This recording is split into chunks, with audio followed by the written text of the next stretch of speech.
In the manicured sprawl of Willow Creek Estates, where every lawn was clipped to precisely 1.5 inches and every mailbox bore the HOA's-approved shade of slate gray, Jake Harlan's modest home stood as a quiet act of defiance. At 42, Jake was a mechanic with dirt under his nails and a stubborn streak wider than the cornfield he'd once grown in his backyard until Karen Pritchard, the HOA's self-crowned queen, torched it in a fit of suburban vengeance. That incident, just 3 months ago in September 2025, had landed Karen in hot water, with a misdemeanor arson charge and a forced resignation from her HOA throne. But her legacy lingered like a bed stain, and her 19-year-old son, Brandon Pritchard, was its living embodiment, a lanky, sneering college dropout with a VIP cloud perpetually trailing him. Brandon strutted through Willow Creek like he owned it, emboldened by his mother's former reign. Jake, meanwhile, was rebuilding literally and figuratively replanting his garden with tomatoes and peppers,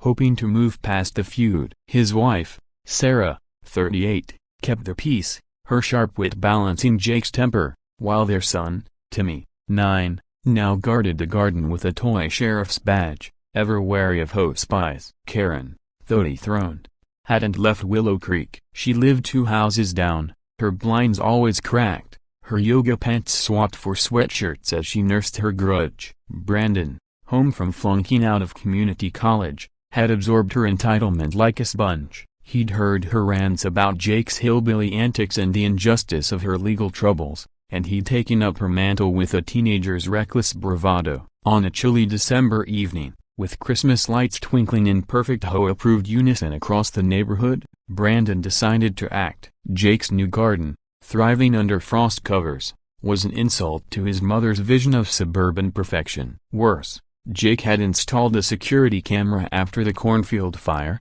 a blinking red eye that seemed to mock the Pritchards' downfall. Brandon, fueled by energy drinks and a misplaced sense of loyalty, hatched a plan. "Mom runs this place," he muttered to himself, though she no longer did. "I'll show him." At 10:47 p.m., under a moonless sky, Brandon slipped out of his mother's garage, a crowbar tucked into his hoodie. He'd watched enough YouTube lockpicking tutorials to feel invincible, and his mother's old HOA keyring is still holding spare keys to half the neighborhood sheds from her inspection days gave him an edge. Jake's house was dark. Sarah was at a book club, Timmy asleep, and Jake at a late shift fixing a tow truck. Brandon crept through the backyard, avoiding the camera's gaze by hugging the fence line. The back door's lock was old, a relic from the house's pre-HOA days. With a grunt, he pried it open, the wood splintering softly. Inside, Jake's kitchen smelled of coffee and motor oil, a workingman's domain. Brandon smirked, muttering, "Mom runs the HOA. I can do what I want." His goal wasn't theft, not really. He wanted to trash the place, maybe smash a few tomato plants, leave a message that the Pritchards weren't finished. He rummaged through drawers, tossing silverware, then headed for the living room, where Jake's prized vintage radio sat, a family heirloom. Upstairs, Timmy stirred, woken by a faint clatter. The kid had a knack for sensing trouble, honed from months of Karen's harassment. He peeked out his window, saw a shadow moving in the kitchen, and grabbed his walkie-talkie, a gift from Jake for garden patrol. "Dad, someone's in the house," he whispered, his voice trembling but steady. Jake, wiping grease off his hands at the shop 10 miles away, felt his blood run cold. "Stay put, Timmy. Call 911. I'm coming." Timmy, brave beyond his years, dialed the number, whispering to the dispatcher about a bad guy in the house. Meanwhile, Brandon, oblivious, knocked over a lamp, cursing as it crashed. He spray-painted HOA rules on the living room wall. The aerosol hissed loud in the quiet house. His heart raced, not from fear, but from the thrill of reclaiming his mother's power. He didn't hear the sirens approaching, soft at first, then piercing as 2 patrol cars rolled into Willow Creek. Jake's truck screeched into the cul-de-sac just as officers Ramirez and Chen, flashlights drawn, approached the house. The back door hung ajar, splinters glinting in their beams. Timmy, still on the phone with the dispatcher, cracked his bedroom door, shouting, "He's downstairs." Brandon froze, paint can in hand, as boots thudded into the kitchen. "Police, hands up," Ramirez barked. Brandon bolted for the back door, but Chen was faster, tackling him onto the linoleum. The kid thrashed, yelling, "You can't touch me, my mom runs the HOA." "I'm allowed." Ramirez, a veteran who'd dealt with Willow Creek's petty dramas before, raised an eyebrow. "Kid, your mom's not running anything but a rap sheet these days." They cuffed him, his vape pen clattering to the floor. As Jake burst in, eyes wild, he saw the graffiti, the overturned lamp, the crowbar. "Brandon?"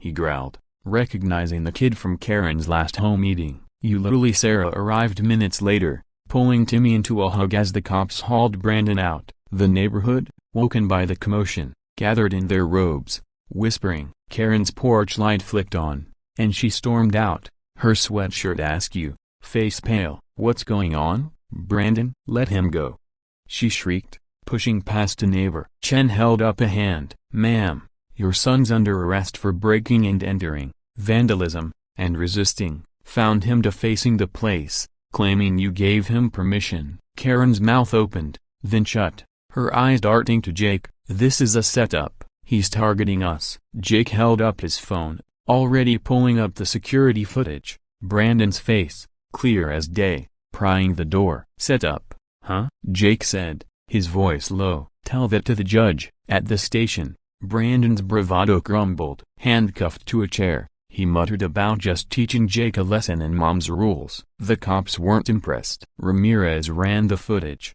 noting the crowbar and spray paint, enough for felony charges if Jake pressed them. Karen, summoned to the precinct, arrived in a panic, her lawyer on speed dial but unavailable at 1 a.m. "He's a kid," she pleaded. "He didn't mean it." But the evidence was ironclad, and Jake, standing with Sarah outside the station, wasn't feeling charitable. "He broke into our home, Karen," Sarah said, her voice steel. "Timmy was there." "You think your whole badge excuse is that?" Karen's face crumbled, but her old defiance flared. "You provoked us. That garden, that attitude, you're the problem." Jake shook his head. "Keep digging, Karen. Your kid's learning from the best." By morning, Willow Creek buzzed with the scandal. Brandon was booked, facing charges that could land him in jail for up to a year. Karen, humiliated, retreated behind her blinds, her HOA trophies now relics of a lost empire. Jake and Sarah cleaned the house,